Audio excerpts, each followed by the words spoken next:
Welcome to Sam's Business Growth Show. I'm Sam Dunning, a digital marketing, sales, and business growth evangelist. Tune in and subscribe today as I'll be interviewing business leaders, experts, and entrepreneurs from around the globe. You'll be learning their story, how digital marketing has helped them along the way, and exclusive tips and insights to help you skyrocket your own business.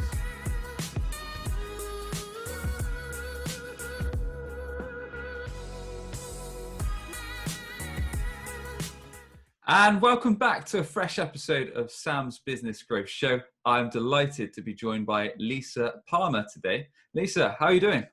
Sam, I'm doing great. Thanks for having me on your show. Lisa, really excited to chat today. Now, I know you come from quite a unique perspective, as we were talking about just before we hit record, that you've been on nearly at all ends of the sales and marketing spectrum. You've been a buyer, you've been a seller, and a few other bits and pieces in between. So there's going to be some exciting and interesting things we can talk about.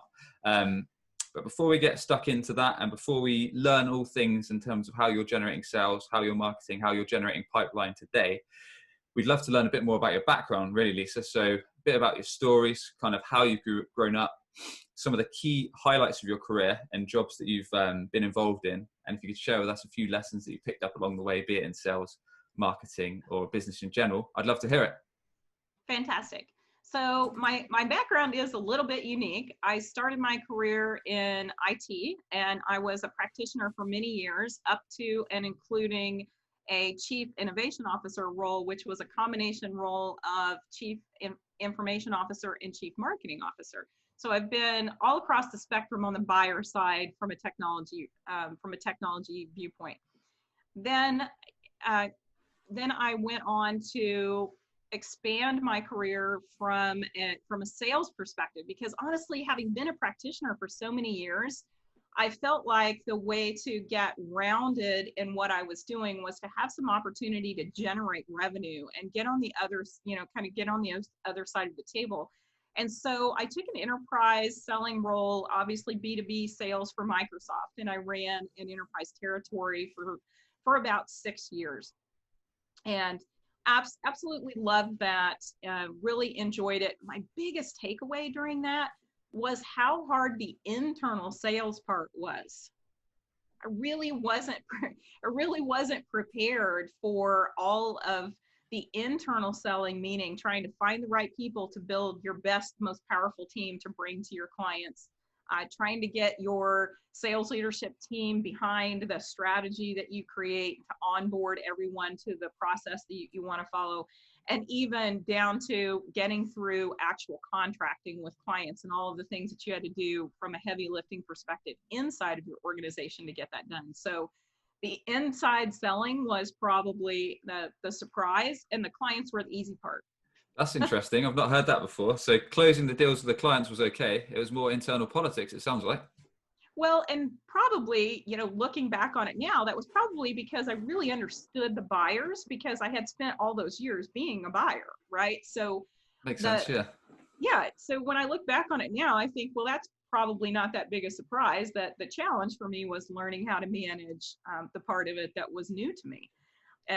But that piece, the key takeaway for me was really about, I went and found the best people I could find to be on my team, whether they were officially assigned to me or whether I just kind of made them part of my people. Then I really found tremendous value in that. And again, having that buyer's perspective, I was able, I knew how critical it was to have those people that represent you in the best possible way in front of that client and having those conversations. So, if you have the opportunity as sellers to build out your team and to find the best people inside your organization, do it. That's my strong advice. Excellent. Okay, so selling to clients was okay. And what takeaways could you take? Because you've been on both ends of the spectrum, Lisa, you said it was quite a lot easier to sell to clients, but why was that? Because you had the background from the buyer's perspective. So did you just know things that us as salespeople don't usually know? Well, a lot of it is about focusing on the outcomes that client needs to create. So I'm diligent about research. So I research the business. What's the business saying? What is the CEO saying in earnings calls? Are you listening to their earnings calls, or at least, reading the transcripts? Are you understanding the industry challenges that are happening for them? And really, dig in and understand what their business environment looks like. And then for the individual prospect that you're speaking with, I want to dig in and research for that prospect too. I want to understand what their background looks like. Have they been there for a long time, or are they new in the environment? Are they somebody that's super loyal to where they're at, or have they been, spending 2 years at a time at different places and they're really developing their career by moving and changing? Really looking for a profile of that prospect. And then I'm looking to create a hypothesis around how my product or service will help them to meet those enterprise objectives. And so, having sat in the buyer's chair, it's that's what I'm looking for. Is I'm looking for the language that I can take to that potential prospect and help them, to arm them with the language that says, if I go and do X, it is going to impact our corporate objectives in this way. And because as a buyer, you spend all your time with your head down. You're running operations, you're running from meeting to meeting. You're really spending all of your time being focused on keeping your business healthy and running. And you don't get to spend as much time being strategic and keeping your head up and looking forward as you all wish you could. And so as sellers, we can help them with that. We can, we need to do the work, put in the work, do the research, create a point of view, and be able to bring that talk track to that potential buyer. It's tremendously helpful, and your prospects will appreciate the thought leadership assistance.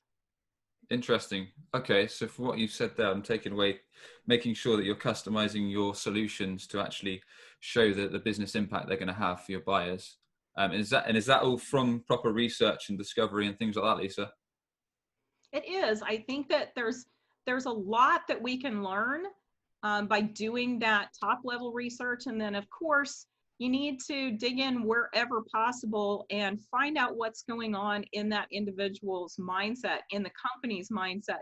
There's so much information that's publicly available for. I know, Sam, before we went live, we were talking about Sales Navigator and some of the basic tools that you can use to identify individuals that are going to be solid prospects for you, that are going to care about the offering and the ideas that you can bring to the table. And, what about looking for somebody through Sales Navigator and then seeing what have they posted in the last 30 days? And, so that you get a little peek into their perspective about something that resonated with them, that they took the time to comment or like it, or post a blog or post, or whatever the case may be, is really about helping to meet them where they're at, and then help them to expand the way they're thinking about solving a particular problem or creating value by bringing your own point of view into their perspective. Interesting. Okay, and we'll get into Sales Navigator a little bit later in the episode today, and we'll talk about what I'd like to talk about is if it's actually worth it, and top tips for anyone that wants to get stuck in. Now, what I would like to ask as well, Lisa, is as you've been a buyer, are there any things that sales professionals tend to do that buyers absolutely hate? So any top tips that we can avoid that just really waste buyers' time? Absolutely. So the number one is, if you show up having not done any preparation or research, I'm famous for telling a story that I had a salesperson who showed up completely unprepared and started to ask me questions that it was obvious he had done absolutely no reading or preparation whatsoever. And he only spent 7 minutes in my office that day. And so Tough kick. No one wants to be that salesperson, right? So that's tremendously, it's disrespectful to your buyers not to be prepared, because they are incredibly busy and they have carved out time to give to you. That's a gift of their time and there's a cost to them in giving that time to you. It's not being applied elsewhere. And so that is, to me, that's the number one way to turn off a buyer, is to be unprepared in your conversation track. Got it. Makes sense. Okay, fair enough. All right, let's move forward a bit in time. So we had the enterprise selling role in Microsoft. What was kind of next up in your career, Lisa? So I actually took a little deviation and ran a public sector entity for a year. I have a tremendous passion around education, and so I spent a year doing a complete turnaround on a business unit, the only business unit that needed to be profitable. So I was able to do that. We did that in 12 months and got into the black with people, process, and technology. So that was, I finally refer to that as my year of community service, because it pays like that. And then, I went into the next real portion of my life was as working at Gartner and running a delivery and sales organization that was focused on C-suite clients, entirely C-suite clients. So over 700 clients that were all in the C-suite that we were helping to advise. So when you think about it from a selling perspective, in that role, we were actually advising the C-suite about purchases that they were considering making, among other things that we advised on. But this was a key element to help them to understand the learnings that we had on a mass scale for the negotiations that took place. So it's really important to understand that in today's times, your buyers have a lot of resources to check what you're putting in front of them. Is it a good deal that you're putting in front of them? They have peer networks that are very active that they can check. If you put a deal in front of one client that is excessively higher than what you offered another one, it's highly likely they will find that out. So you should do the right thing and treat your clients well, because that's what you should do. That's the right thing to do, is to treat our clients well. But if you need other motivation, you should know that your clients have a lot of resources to double check what's being put in front of them. So just one more reason for us to all be wise and ethical in the way that we treat our clients. Interesting. And I'm sure many people tuning in, and I know I have in my early days, is when you get an inquiry or you get a prospect, you see the big logo, you know they're from a big company. Yep, I've just 3 times my quote purely because of the company itself. And like you say, when they're getting offers in from other companies and they see something that's 3 or 4 times higher in terms of price with no real value shown, then alarm bells are probably going to be ringing, I'm sure. Exactly. And you don't want to undermine your own credibility by doing something like that. So just, be wise about the way that you are treating and approaching your clients. I'm a huge believer in doing what's best for your clients, and the money will follow. I really believe that to be true, and my career has proven that out. Yeah, and I guess with part of that comes trust. So building that relationship, building that trust with your client, and then once that's established, then they're going to want to spend money with you, providing you're getting them results on whatever product or service you're offering them, I guess. Absolutely, Sam. I think it's really important that people know that you care about them as individuals. You want them to be successful. You want their organization to be successful.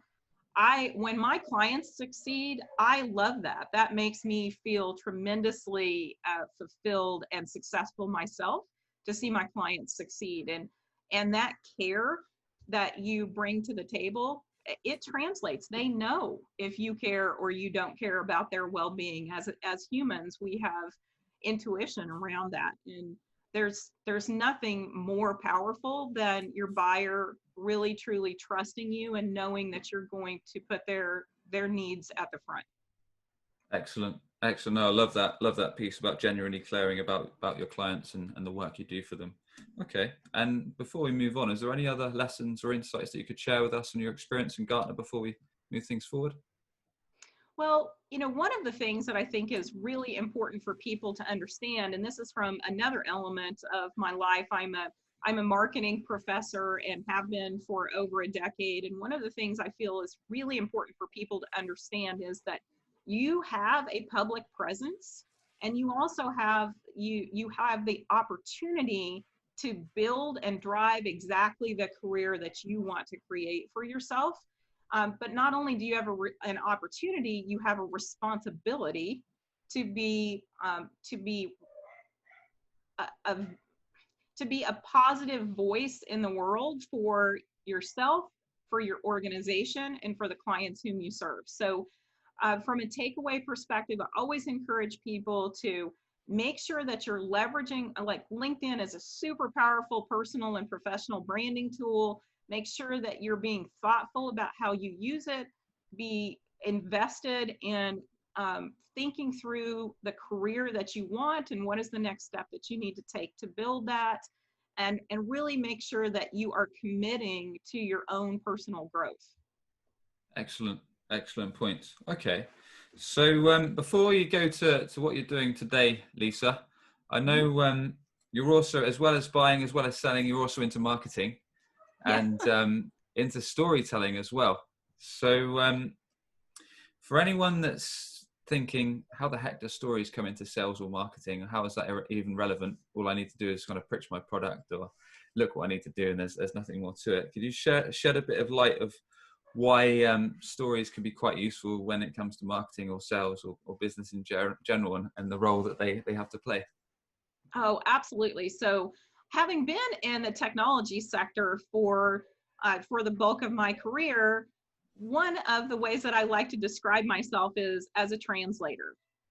And what that means is that I often find myself in the role of taking a very technical topic and being able to translate that into business speak and into business outcomes. And the easiest way to do that is to do that through storytelling.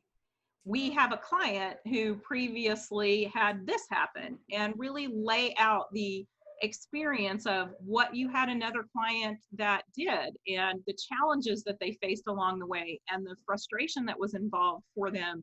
And then the turning point, creating the turning point of the story where they really started to see light at the end of the tunnel.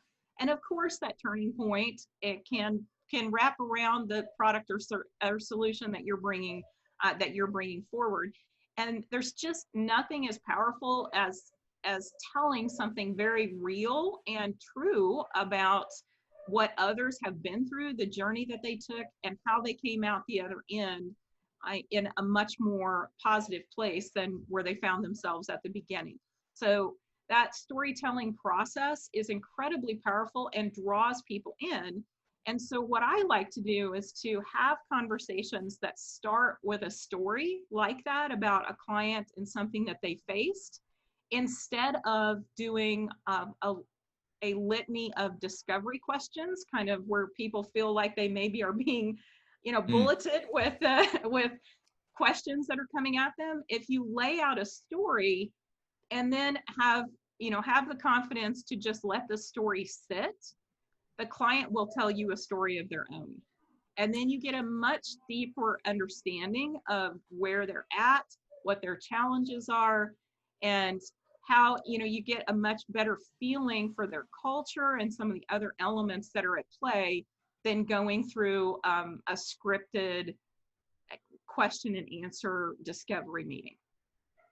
Love that. Okay. And I've found success myself, actually, since I've started reading more, started listening to more podcasts, started doing more interviews. I found that stories to be really effective, especially when I'm doing demos, when I'm doing presentations.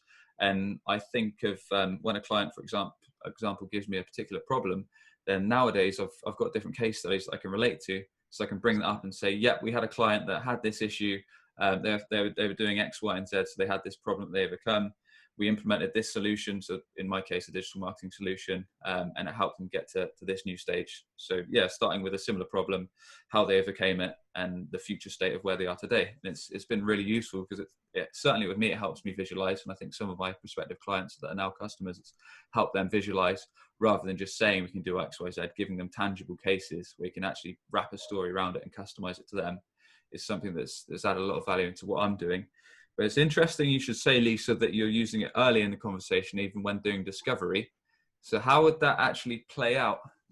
So rather than questions, actually starting with a story, just to give us a quick example. So for anyone that's familiar with the challenger selling methodology, one of the key tenets to that is creating a hypothesis. And although I don't adhere strictly to any particular methodology, I love that idea that you need to have a hypothesis or a point of view. I like to think of it as creating a point of view. So if you've done the research and you've looked at their business and their industry and the individual prospect, you should have some idea of a story that will resonate with them. So early in the conversation, you can use a story versus a stated point of view or a stated hypothesis to open that dialogue and say, Okay. so as you were describing, Sam, that formula that you like, where you lay out what their pain point was, what the solution was, and then how the future looks more positive. Something along that line. If you have done your homework and you've done the research, then you ought to be able to find a story in amongst your peers in your organization that you could tell that will help them in that particular situation. So it's a different way to do discovery, but I have found it to be very powerful. Interesting. And on that topic, if we haven't got case studies ourselves, which I'd say is especially useful, especially if you're going to get into storytelling, because you want relatable clients that you can say, look, we did X, Y, Z for this client, and that's how it's relatable to your customized solution. What should we be doing, Lisa? Should we be going to our colleagues, to perhaps management, and just saying, look, can you share with me case studies for different scenarios so then I can bring these into play in my sales conversations in the future? Absolutely. So the stories don't have to be your own. The stories can come from others in your organization. They can come from your leadership team. They don't even have to be formalized case studies. These could literally be anecdotal stories about a situation that existed with a prior client. And so it's very important for you, if you're new in your environment or you're selling something you haven't sold in the past, it's important for you to go looking for those stories that you can tell, and to get comfortable and confident with the stories that you find, so that you can tell those stories in such a way that it draws in your audience. And that takes a little bit of practice. So, and many people from a selling perspective have experience doing role plays. A lot of us have never role played in the storytelling space. And so I would encourage you to, as you're finding these stories, do some role playing and test your stories out until you own them and you feel confident delivering them, just as you would during doing any other type of a role play. Love it. Okay, well, there's been some great tips in the storytelling front. So storytelling put to bed, excuse the pun. Let's move on to marketing. So you're now at Teradata, and I know you're handling some high quotas there, Lisa. So you work with multi-million-dollar deals. Yes. So what our audience really wants to know is, how are you generating this pipeline? So I know LinkedIn perhaps comes a part of that, but perhaps you could share with us perhaps some of the digital channels and some of the offline channels that you've had success with to really drive revenue and help you hit these big quotas. Yes, absolutely. So inside of a B2B selling environment where you have massive enterprise clients, we think of prospecting as breaking into new parts of the business. So obviously we already have an account team that's servicing the existing business that we have in these enterprise accounts. But our goal, as with any other go-to-market team, is to expand our footprint inside of these accounts. And so I use several tools to help me in that effort. So, the researching piece is alive and well across every piece of prospecting that I work on. So once I identify a part of the business that I feel like is going to benefit from our solutions, then I start to do some research using things like Sales Navigator, really digging in on that particular prospect, I have benefit because we are an enterprise seller of knowing what their email addresses are likely going to be, right? So I can send emails, I can interact directly through LinkedIn, I can so for example, I recently had a situation where I had a group of individuals inside of one of our enterprise clients that I feel strongly that we have an offering to help them with. And so I was looking up the background on some of these individuals, and I came across a gentleman and was reading his background on LinkedIn. And I noticed within just a few minutes, he had read my profile. He had looked at mine. And so Okay. I reached out to him immediately through LinkedIn because we were both literally active at the time, and made an offer for them to get engaged with us on the education front. And now we secured a conversation with him in the same day that I was doing research on him. So that's a particular example of a way to use things like Navigator and LinkedIn. If you don't have Sales Navigator, you can still do a ton of research and interactivity without that through the LinkedIn Yeah, I was environment. going to say, Navigator is not something, Sales Navigator, for anyone that's not tuned in, is basically a paid extra feature that you can bolt onto your LinkedIn profile. It's not something we've really discussed much of the show. We've chatted a lot about LinkedIn in general, and how guests have had success with it. But would you say that Sales Navigator is a crucial tool? Because I know I myself, I don't use it. I've used it in the past, but I've recently switched off. So is it something that's only key if you're doing enterprise selling, and if you're doing kind of slightly more transactional stuff, it's not as necessary? I'm a big fan of Navigator. There are several capabilities inside of it that are either made possible or simplified by using Navigator. So you can do, if I were in more of a transactional selling environment, you would be able to use it for bulk identification of individuals by keywords, by titles, etc. That would be potentially be targets for you. Inside of the B2B space, I'm able to do things like very quickly get a view into what's something they've posted in the last 30 days so that I can, really get in alignment with their mindset and reach out to people on a topic that will resonate with them. So there's several things that Navigator brings to the table that you can leverage, but it's one more tool, right? So just like it's a matter of what your process is and how you learn to leverage what's available. So, you may be able to get to that information in a different way through a different tool, but it is part of my process. Yeah, fair enough. I guess it's a quick way of getting real detailed data on your prospects and being able to tap in and get that on a real modular basis rather than having to use several different tools and waste more time. Okay, interesting. And are there any other channels, at least, that have been successful to you that you can share with us in terms of bringing on board new business or more business within existing accounts? Well, I can tell you that I have been experimenting with video lately, Okay. particularly during the pandemic. So like literally very short videos that I am embedding in, particularly in email. I have much higher actual read rates of those that include video. So I happen to use a tool called Vidyard for Yeah. recording. I have had very high uptake in the opening of those emails and the reading and watching of those videos. So I do keep them short and pointed, and it's part of an overall touch campaign. But I do really like the addition of the video element. Interesting. I've just started using Vidyard myself. Actually, I should use it a bit more. Funnily enough, I had Richard Harris on the show just before this one, and we were talking about breakup emails. But I've actually been using Vidyard videos embedded in emails quite a lot as a breakup sequence. So if someone stops responding to me, I just put a really polite video along the lines of, "Hey Jeff, we were talking some time ago about your digital marketing inquiry. Is it no longer a priority? If so, no worries. Absolutely fine. Just let me know. Or if it is something you want to pick up, kind of let me know." Something short and sweet, doesn't have to be necessarily about that topic. But the response rate has been really, really good, like better than I expected, because I've never done much video and email. So it's quite interesting to see, rather than just a bog standard plain text email, the response rates are good.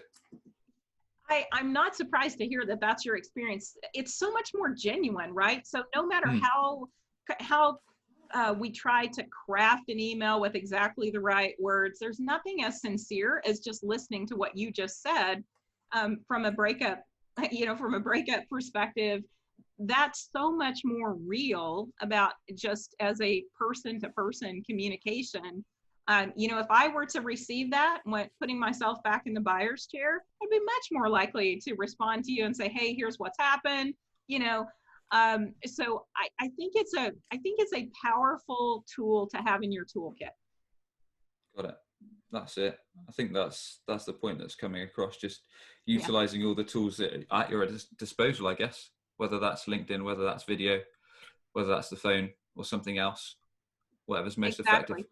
And I have people I interact with on Slack. I've got people I interact with on, through text messaging or group text messaging. I've got one that's on WhatsApp. I mean, it's really about meeting people where they're at. So one of my favorite questions to ask is, what is your preferred communication method? So for me personally, anybody that has worked with me for any period of time knows if you leave me a voicemail on my phone, it will eventually just get deleted because I don't listen. I don't listen to voicemails. And when I was a buyer, I would blatantly admit that if anybody ever asked the question. So it's about, I think that's a really important question. What's your preferred communication channel? People will tell you, oh, I really like email, but I don't respond for 48 hours. So don't get worried if I don't answer you quickly. But asking that question, whatever their answer is, really will help you through your selling cycle to make sure that you're meeting them where they're at. That's a really powerful question. Is that something you ask right at the start when you first start engaging with someone, Lisa? Yes. Yes, I do. I've never thought to ask that, even though it's so simple. And amazingly, I've had projects, deals that I've won, and for some reason I'll start talking to someone on the phone, then I'll stop responding to my phone, then I'll move to email, then I might have moved to LinkedIn message, then I might have moved to WhatsApp, and then in the end I might seal the deal over email again. So it is strange how all these channels sometimes come into play, and if you'd asked that question at the start, you might have just made the process a lot easier for yourself, or myself in this case. And you find out where you're at too, because I love what you just described, because I think as your relationship matures and as you get closer to being in a trusted relationship with someone, they will do things like give you their cell phone number so that you can, feel free to text message me, right? Or if there's somebody that uses a particular social media app to interact with friends, and all of a sudden now they want to talk to you there, that development of your relationship often impacts the communication vehicle that they're choosing to use with you. So I do ask that question up front. It gives me a lot of insight because they will tell me things like, oh, I never listen to my voicemail, or I'm delayed on email, but you can text me and I'll get right back to you. Oh, great, can you give me that number? So a lot of times they will tell you what their preferences are, and what will happen is that you can move through a couple of those first stages of the less intimate relationship more quickly by having asked that question, and then they'll tell you how they really want to communicate. That's great. That's powerful. I love that. So simple, but so effective. Excellent stuff, Lisa. To wrap things up, are there any habits that you've got that have helped you be successful? So whether they're just simple daily habits or whether they're things that you kind of adhere to that have really helped you in terms of sales and in terms of your marketing success? So for me personally, every single day starts with reading. Every day I read things that impact my clients. I read things that are impacting their industries. I read things that I look for opportunities to share pieces that will be valuable to them. So I want to be able to just do a touch with my client that says, hey, saw this in the news this morning, want to make sure you were aware, and how you think it impacts them. So, just sharing something, they may go, how's that? I don't get it. Make sure that you are giving them just a one sentence of why you think they care about it. And so now you're beginning to be somebody that is a valuable resource for them, and educating yourself and staying current and aware as you're going along. So I want to be somebody that is a that is truly a partner to my clients, and starting every day with that reading and looking for an opportunity to share something. If I come across something I think is valuable to them, I don't want to spam people, but I am constantly reading and educating myself. And I would say that that's the thing, particularly from a technology selling perspective.